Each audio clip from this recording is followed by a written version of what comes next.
Welcome. On the Top Podcast. It's your boy HD in the building.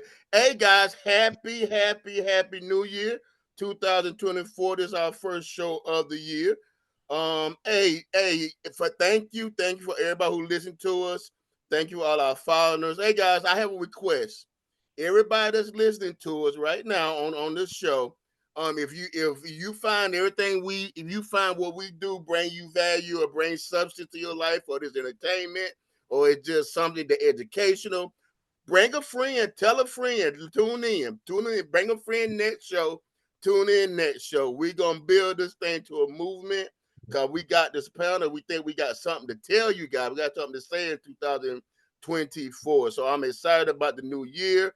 I'm excited about what's ahead of us and what's in store for us. Hey guys, what's up? Let's go check what's going on with our panel. Q, what's going on, sir? I also have a request to the people. Subscribe to our YouTube channel, both of them. The regular one, Over the Top Podcast, and the sports one, Over the Top Podcast Sports, or then that's just OTTP. Subscribe to both of them.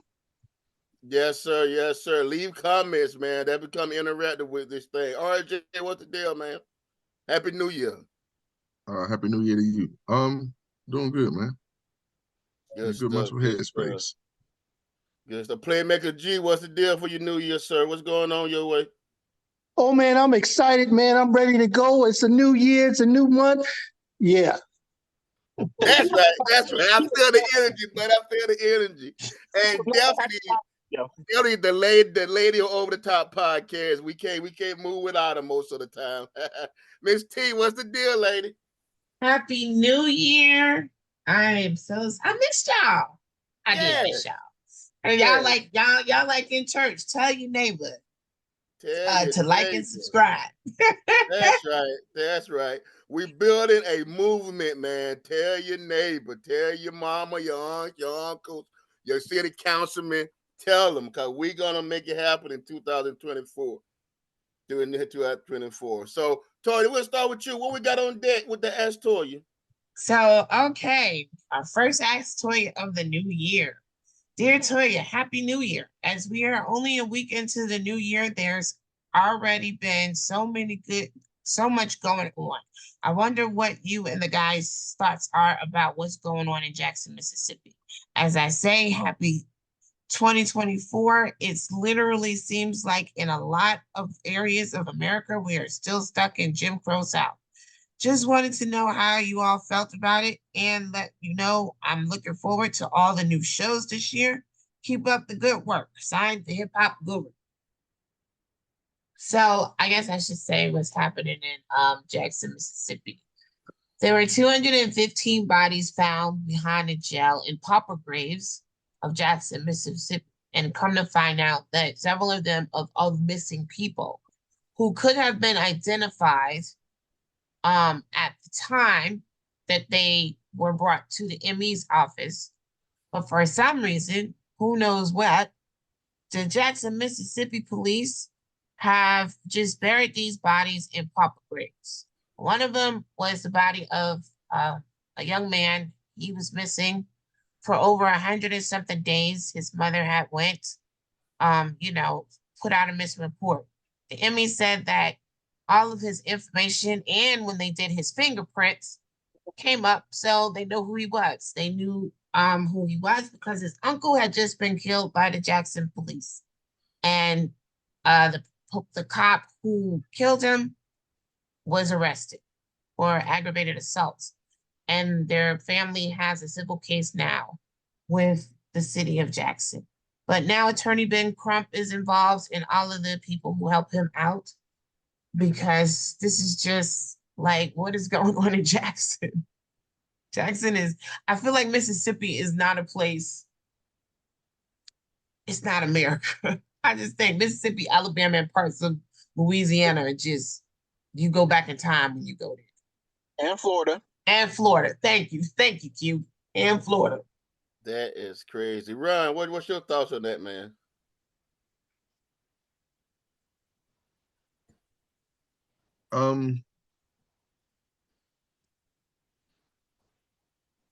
I have this debate often with one of my friends in relationship to how America views us as people.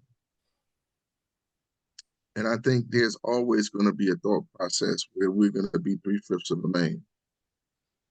And so when you identify aspects of the fact that they don't want to acknowledge that, I shouldn't say they, some elements of this country choose not to acknowledge our existence or afford us access to equal rights and the ability to the rights to liberty, pursuit, and happiness, we must understand the place that we're in. And I think one of the things that has really happened to us is that we've been rocked to sleep. And we've been rocked to sleep by a lot of the goods and the resources that we receive and the thought processes that some people have. And I think you need incidences like these. I hate it. It's gruesome. It's thick.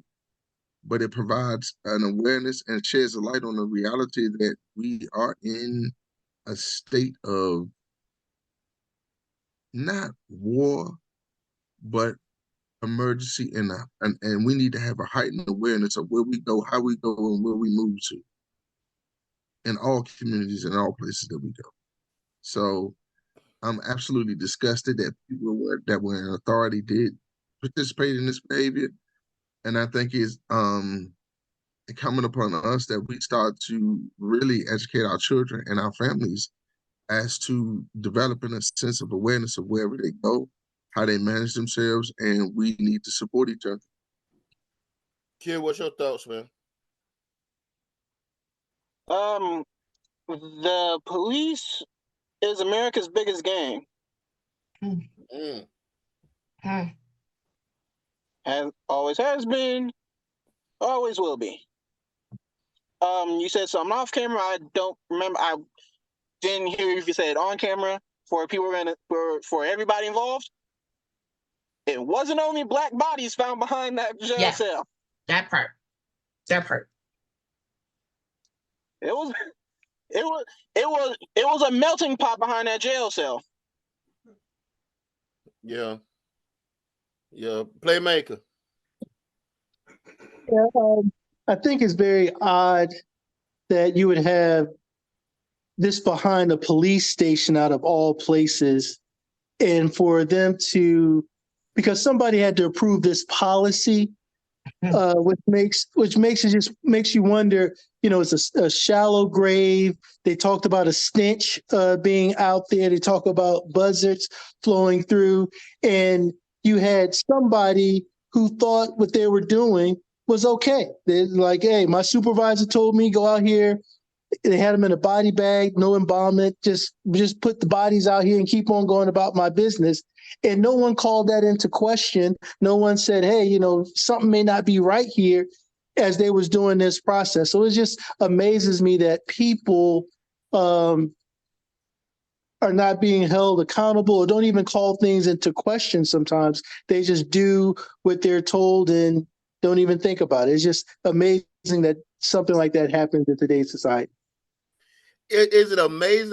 I mean, and I agree with you, but I don't think they care. I don't think they feel they're gonna get caught. When you think you're above the law, or you think you're above another person because of their economic status or because of their social status, and you feel that they're not even worth humans, I don't think you care what they do, and that's sad. Because the same police department that we supposed to go to protect us is the same one that is not this black. I mean, the Queen said not this black folk. The same the lower class people in this country. The same people we reach up to protect you. The same group of people who's killing us, and we get so distracted by so many other shiny things. We're stuff be on social media and we're talking about this, we talk about that, but when something as egregious as this happens, now we silent. Now we don't want to stand up. Now we don't want to push the envelope and push the issue. We have said this time and time and time again. Voting, not just vote, know who you voting for. Develop a political group yourself, a group of people say, okay, we gonna take Sam and we're gonna make Sam the chief of police, and we're gonna start Sam in high school, and we're gonna mold him and develop this young man to be where he need to be.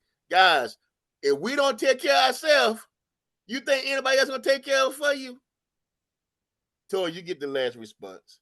So I want to say the young man's name who was originally being looked for was Dexter Wade, and he went missing in March, and literally he died in March. He was hit running across the highway by a police officer. And you can understand with the history of that family of why, because everyone's like, well, why didn't she report him missing? Well, with a family history with the Jacksonville police, she was scared.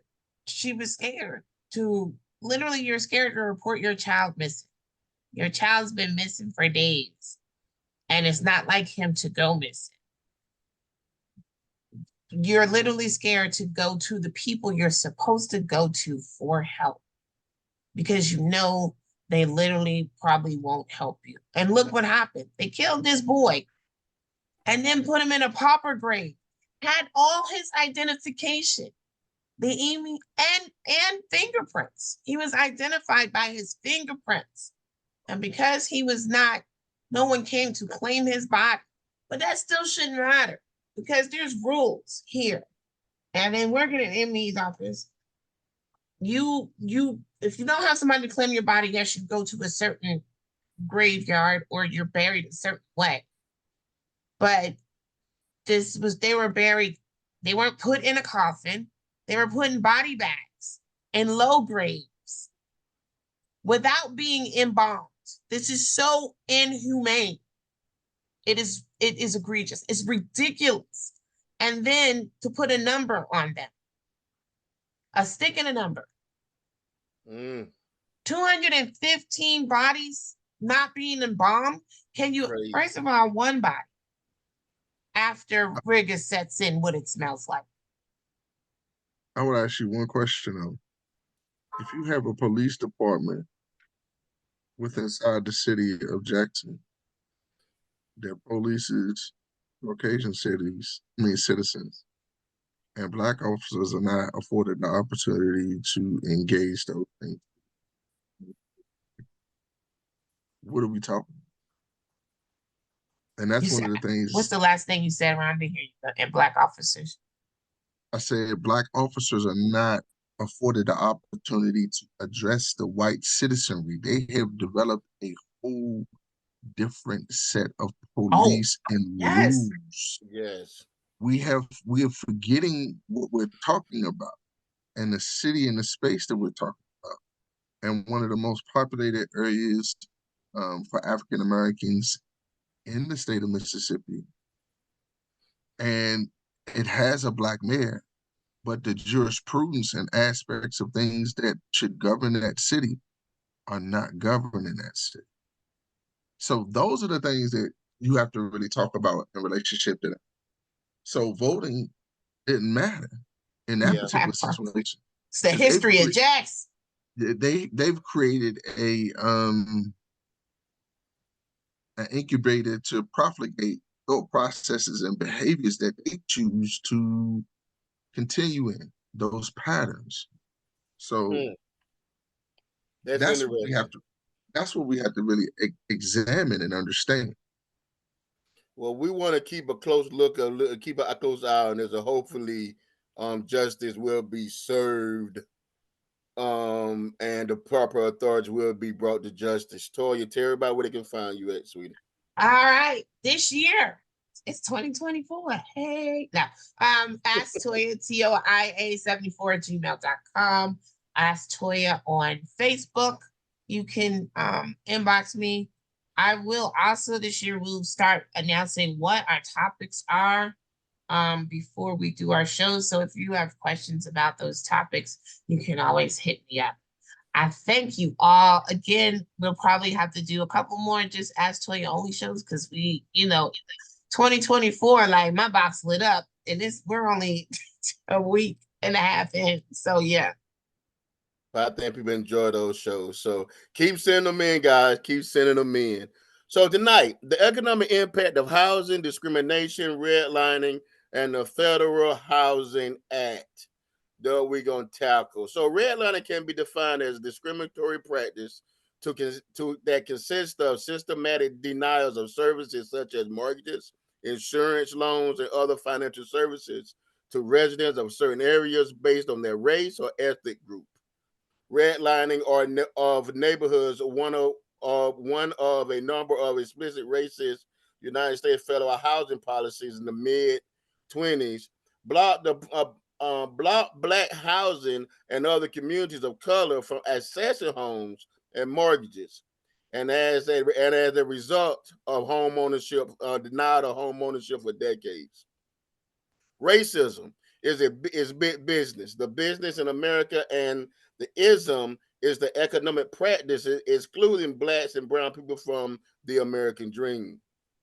So the history of redlining, segregation, and disinvestment not only reduced minority wealth, it impacted health and longevity, resulting in a legacy of chronic disease, premature death, and many high minority neighborhoods. So let's get to our panel for the new year. Playmaker, we come with you first with this one. What were some of the obstacles for black and brown people facing, or that the people face with redlining? So there's a ton. I'm not going to go through them all. I just picked out a couple that really stuck with me.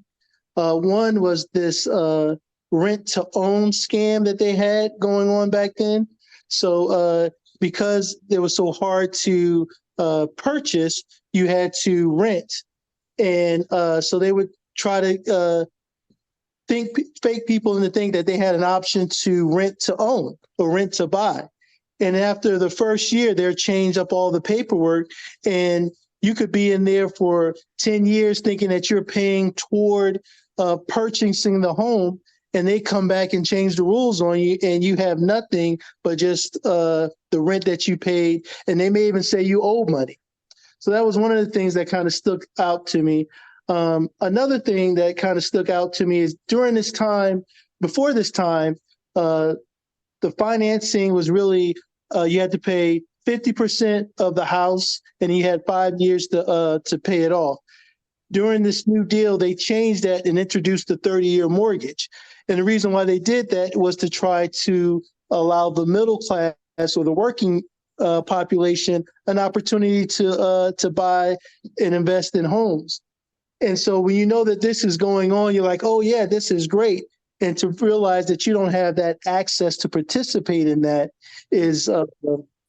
was very disappointing. And then the last thing I'll talk about was the what they call racial steering, in which you would go to a realtor and you'd be like, hey, I want to live over here. And they will just slowly navigate you back to these areas that were not flourishing, that had, safety issues, poor infrastructure, and all these other things. So it was a lot of obstacles. These are just a couple of things, but there were a lot of different things that were in place that handicapped or prevented brown and black people from buying homes. Yes, indeed. Tori, I'm going with you. Do you feel that the federal government was in line with the exclusion access if black and brown people from the keeping black and brown people from the American dream? Not just black and brown people, black, brown, red, any person of color, yes. So when we go back in history and we talk about manifest destiny, it was this divine ideology that white people settlement and expansion across the Northwest was ordained. It was divinely ordained for them to expand. And so with Alaskan Indians and American Indians, they moved them off the land. They made laws into existence to move them off the land. And then, then you come up to us, and they've set certain laws into existence to create a divide so that we will never catch up. It says it'll take us 200 years. Wow. From this day, from now, today, 2024. Well, it said 2023, but still 200 years for us to ever catch up to white people economically and as far as land, where at one point we had most of the land, but because of the migration and Jim Crow laws and all that stuff, we lost that. And so we're still playing catch up. but they know that because of the laws that they put into existence to make sure that certain people stay out of certain types of neighborhoods. And like G said, with the rent to own and the mortgages and all that stuff. So yes, they know what they're doing. We just have to figure out a way to catch up. Facts. So, Ron, how did redlining impact the economic growth of the Black and Brown communities, considering wealth in most families is passed down on in the form of housing? When you reflect on housing is for a vast majority of the people a direct way to pass on wealth. And so wealth creation or owning of assets solidifies the ability for people to move forward and pass down something of an inheritance. The Bible says a wise man leaves an inheritance to his children. Well, if you think about the thought process that was identified in terms of developing the American dream, it created an opportunity for they created an opportunity for the average person to own a home. And Black folks at one point in time, when afforded the opportunity, created the ability to access homes at a higher rate than Caucasians, as history has proved out. What has effectively happened with the redlining and what happened at that time was that the impact that it had, social, emotional, psychological, um, it took a toll on people in general. And the one thing that's really, and I have a hard time coming to grips with it in the sense that it's not necessarily about racism. You just want to be treated. And that's not what we're receiving. And that's not what we've ever received. And if you look at redlining right now, there are cases in the court. There's a case, hold on one second, I have pulled it up. There's a case where recently a LA-based bank had to pay $31 million in settlement funds.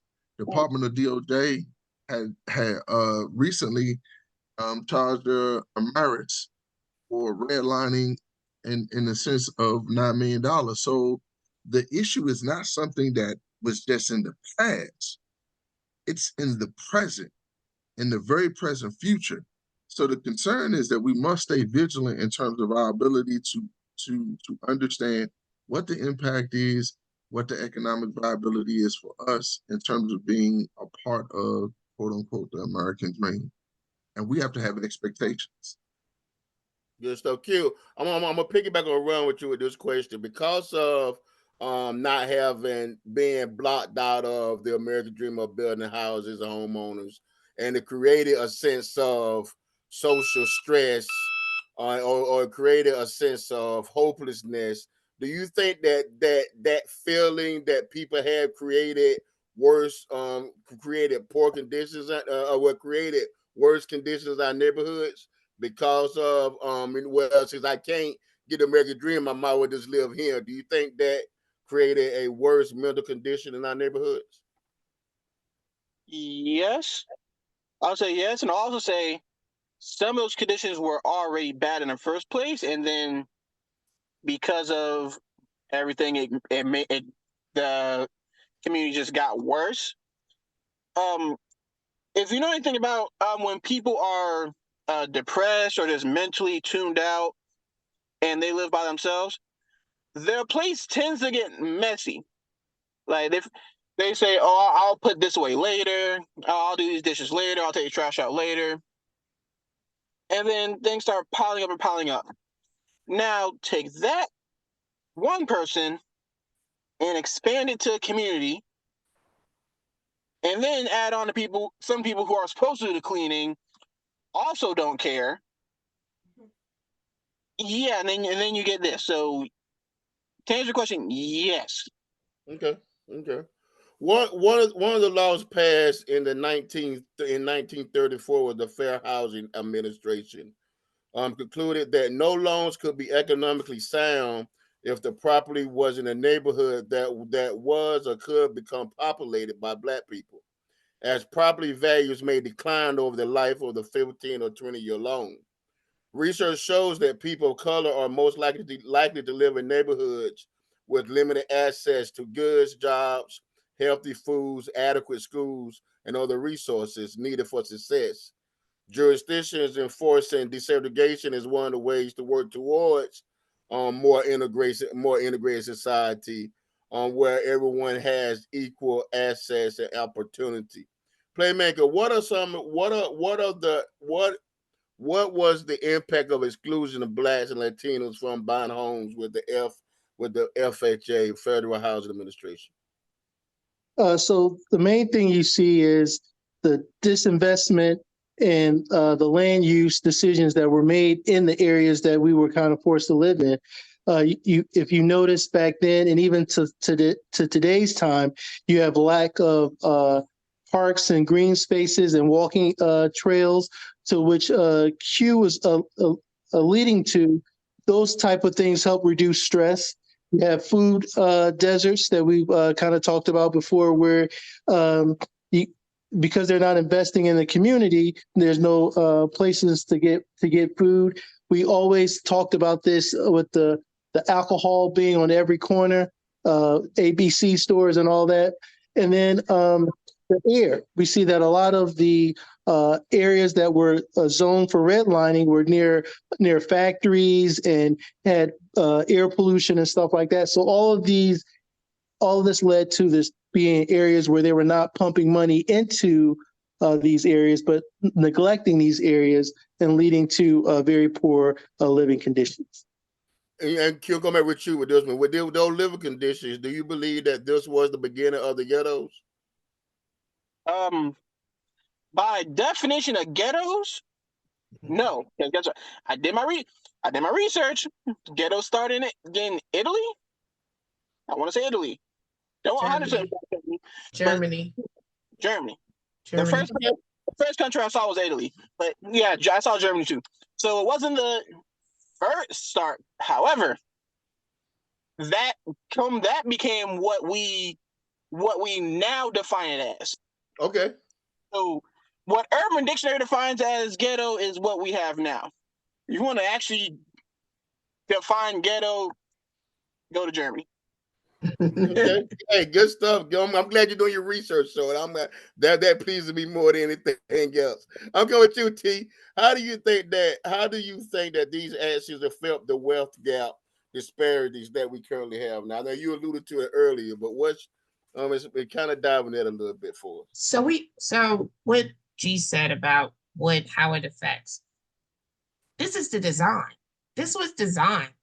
It's not like we sit and we think, some of us sit and we think like Q did his research. A lot of us don't do our research. My dad used to always say, you want to keep anything from Black people, put it in the book because we don't read. But this was the design. And so if we look at the history, we know, I'll give an example. New York in the 1850, the policies that they made for certain land makers, they used eminent domain to destroy thriving Black neighborhoods, which we now know is Central Park, and push those people out of their neighborhood so that they can build. They found laws to say, oh, we need this land. This land doesn't. Now, these were homeowners. They might have been renters, but this was a very well-established African-American neighborhood that they just took over to make a park. And we've seen this time and time again of our communities. So the design was and has always been to put us someplace, like when we talk about ghettos. In Germany, the ghettos were designed for the Jews. So it's designed to separate you and put you someplace where you can't thrive because of the things that Gary said, the food deserts, the lack of health care, the mental anguish, and it being run down. When you take something out, and we'll talk about this in the next part, when you remove certain things from a community, the community is automatically going to go downhill because one, the economic impact that we don't make as much money. And like I said, it'll take us 200 years to actually get caught back up, which is sad. And that's a whole nother conversation about integration and segregation. But when you don't have those things, this is the effects that it has on us. These are lifelong, these are ancestral effects because that's how they designed it to be. Fast. Ron, I'm going with you with this one. With these practices during this time, it also affected the veterans by not receiving the GI Bill benefits. What mental and financial effect do you believe that had on our soldiers that fought for this country, that came back to trying to find a better way of life? What kind of effect do you think that had on them? Had a profound effect in the sense that people had gone across seas, faced a foreign enemy.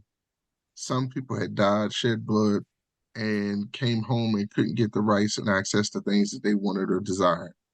I remember something being stated in the story where they were talking about Asa Philip, I think it was Asa Randolph, and the German soldiers who was captives were treated better than some of the African Americans who were soldiers, American soldiers.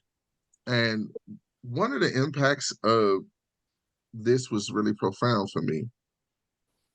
My wife and I both took an undoing racism class, but she took it, and when she took the class with a number of different professionals from the city of Greensboro. And one of those professionals was a gentleman by the name of Chief Ray. And Chief Ray was the chief of police. And my wife is sitting next to this guy. And in that class, it was essentially a design to educate people from different groups of some of the struggles of some of the minorities that have been a part of their communities that they serve. And what they presented to the group was the ideal of the GI Bill and the impact that the GI Bill had for some Caucasians and how their families benefited from it. And when Ray spoke to my wife in relationship to that, he was amazed that that wasn't offered to other Black GI. And when you see that, you have some people that are positive and they want to do the right thing, but there's never the acknowledgement that there's not even a sliding scale. There's nowhere near equal playing field. And that lack of an equal playing field has created that large wealth gap that we see here in America. The other part of that too is when you think about the impact mentally on the children and the desire for us to possess and own certain things or possess and own a lifestyle. It's a scary thing. One of the most psychologically damaging things to me as a child was when I went outside my house. I would watch cartoons on Saturday mornings.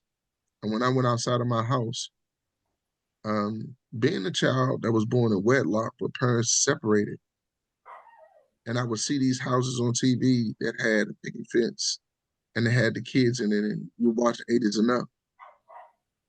That wasn't my reality. Wow, good stuff. So the Civil Rights Act of 1968, more commonly known as the Fair Housing Act.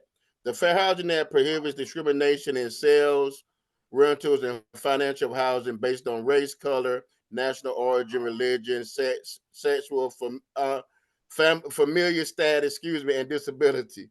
The act has two main purposes: to prevent discrimination and reverse housing segregation. Now there are still extreme racial disparities in the home ownership in wealth.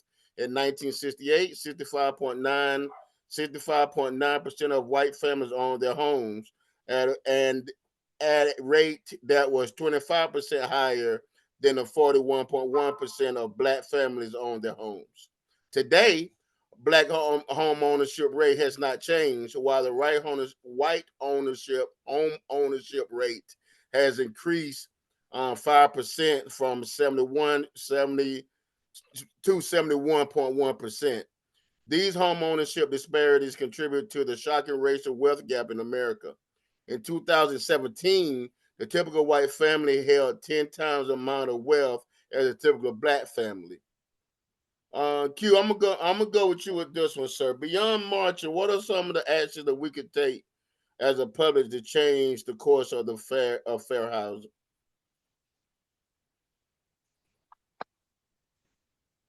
Sorry, something just happened over here. Can you ask that question again? Beyond marching, what are some of the actions that we could take as a public to change the course of fair housing? Um, not taking, not settling for the, not first off, not settling in general.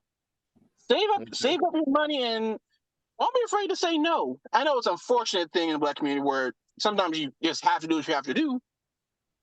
But if you can afford to say no, what's a phrase you like saying all the time? What's the phrase? Don't let someone pee on you and tell you it's raining. Okay. Which is true. T, which is true. So true. Toya, what role do you feel that white flight played in the redefining housing in America? So for me, this is a, me. I just came back from New Jersey. Everybody knows I'm from New Jersey, and going into Newark. Now it's the opposite. It's the white comeback. So we have the white comeback, but of course, even before the riots, um, Newark was predominantly white. One of the biggest cities in the state of New Jersey, one of the most thriving cities in the country at the time before the riots. I mean, people would just come to Newark to shop. That's how thriving it was. But because of the migration, and we always talk about the migration, but I'm learning how it has affected a lot of things. A lot of African Americans moved up to the city.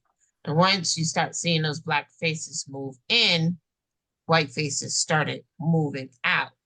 The big white flight didn't happen until the 60s, to the late the 50s, 60s, after the riots. What happens is white people started moving out before the riots because they were looking for they didn't want their kids going to school with Black kids. That part, we know that. And they were looking for more land, grassier areas because it is a metropolitan city, backyards and things like that. We're moving to places where, of course, because of economic, disproportion, we couldn't afford. Then after the riots, it was just a huge flight. But you had this second wave of a migration coming from the South too, right when the riots were hitting. So there was not just one wave of the Great Migration, there were two waves. And so it displaced a lot of things, and it put laws in places and things like that. And so without that thriving economy going in the city, and you're taking people out, and then you're putting people into struggle homes, and you're having, slumlords and things like that,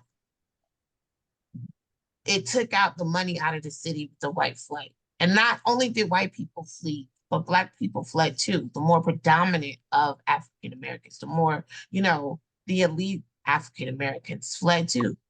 Because, we have this elitist mentality of we don't want to be around a bunch of whats, but not knowing what it would do. So now we're here, and as we see it in Charlotte, we see it everywhere we go, actually. Gentrification is real.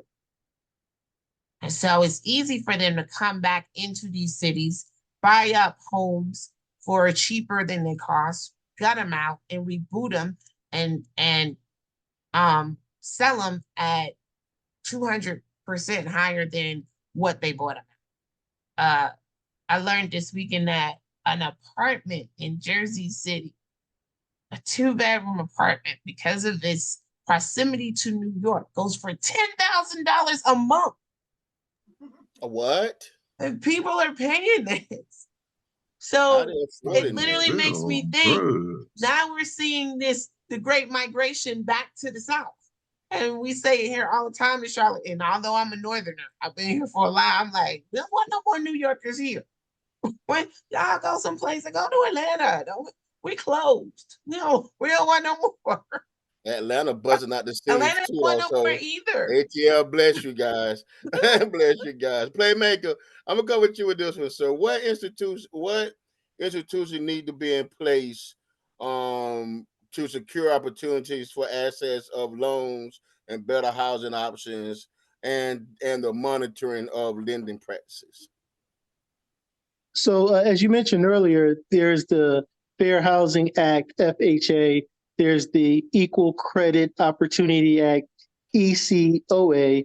And then you have government agencies like the Department of Housing and Urban Development, HUD, Consumer Federal Protection Bureau, CFPB, and even the Department of Justice, DOJ. So there are laws in place.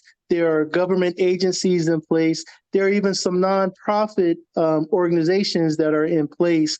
The thing is the enforcement and the policing of these issues. And so if you think you're being a victim of redlining or unfair mortgage practices, you have to speak up. You have to go and say, hey, I believe something is going on here, and try to get it investigated. Because as we saw what Ron was saying earlier, it's still going on now.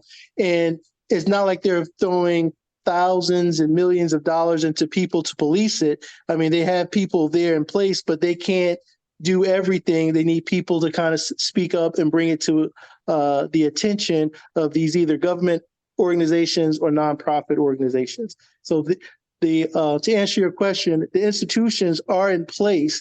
It just needs to be better policing and enforcement to support the people. Yeah, Toya. How do you what G say is real, but it's like, how do you enforce something that literally they don't want to enforce? And it even works on the other side. So when we're selling our homes, we literally, to get even getting our homes appraised. When getting our homes appraised, we have to take down certain art, and we have to take down pictures of our family. Because if appraisal comes in, and I live in a mixed area, and they automatically take value off of your home because it's owned by you.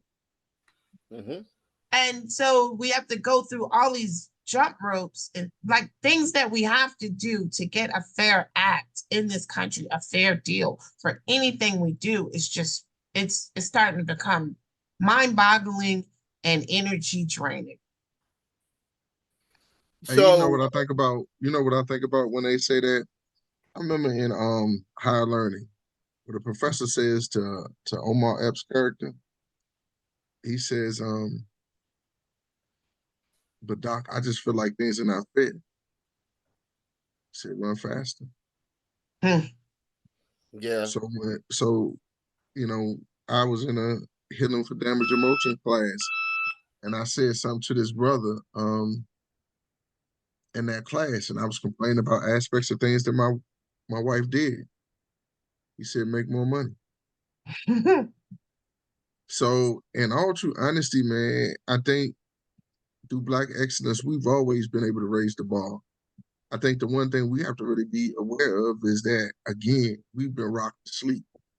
Part of our thought process is that we have to reconcile ourselves with the psychology of being Americans, but at the same time being exploited by that same country. And I think that's a hard thing to really, really recompense, like to come to grips with. And that's one of the things that we don't necessarily understand as a larger entity, because we spend a lot of time fighting inside of ourselves and not really addressing the things that are byproducts of our issues.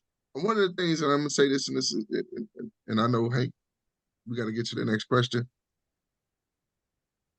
A lot of these other entities, Jewish lobby, Italian lobby, Chinese or Korean, are able to go, or the Oriental lobby are able to go to Capitol Hill with economic packages and speak to the right people, knock on doors, and then get laws passed. We can't even get a hate crime bill passed yet, and still, when that situation happened with that shooting in Atlanta, they were effectively afforded the opportunity to do that. get that bill passed. So what we have to realize is that it isn't the economics of the matter. And that's why housing is important, because it's important to pass down legacy properties, giving people opportunities and making them aware of things. Like you said something to me about a trust. You know, I've been talking to my wife about the new year, man. I need to come out of the next month or so with a trust. So when I pay, like, if something happens to me or something happens to my wife, then these kids can get this house, and we're not long for paying it off, but at least it'll be an asset. If they want to bust it down, they want to do whatever they want to do. At least they'll have some starter money. You understand what I'm saying? But that's the thought process that we have to have, and that's, and honestly, just that's one thing I regretfully, angrily expressed to my mother. I said, nobody gave me nothing. Nobody gave me no house. Nobody put nothing in my hand. A lot of that stuff I had to grind for. And through the grace of God, there were certain things that happened. I still could have worked a little bit harder, but I'm thankful for that. But yeah, I'm sorry, guys. I went on a tangent. I mean, like literally, it's an entire conversation that like we might need to have, because it, like you said, nobody gave. Well, for us, it's opposite, because coming from where we came from and our grandparents being who they were, those air rights were a big deal. That inheritance was a big deal. It's a big deal in our family. And that's why I say these are the things when we're talking about building generational wealth, land, coming back. And we talk about that. You talk about that all the time, Ron. Let's get back to the land, because literally the land is where that is. It doesn't matter if you have that land and you're doing right with that land and you're putting it out there for other people to live off of that land, then we probably can get back to the type of excellence that we had at one time. True indeed, true indeed. Hey guys, we're as blessed. I think we're a $2 trillion entity in this country. I think one thing that we have to start doing is, one, educating ourselves, especially about housing, educating our children at a young age about investments in housing and generational wealth, and start speaking that to existence. Hey guys, great topic, great topic. We're gonna wind down. I know we give a little extra minute for the last thought of the new year. Q, we start with you, sir. What's your last thought for the new year? To start the new year off, your final thoughts. All right, so I know some people are expecting me to talk about Cat Williams. Well, sweet. I'll go this way. An Alabama senator, Katie Britt, introduced a bill to prevent illegal immigrants from voting in federal elections. Oh, wow. Pause. Non-U.S. citizens are already banned from voting on House, Senate, and presidential elections.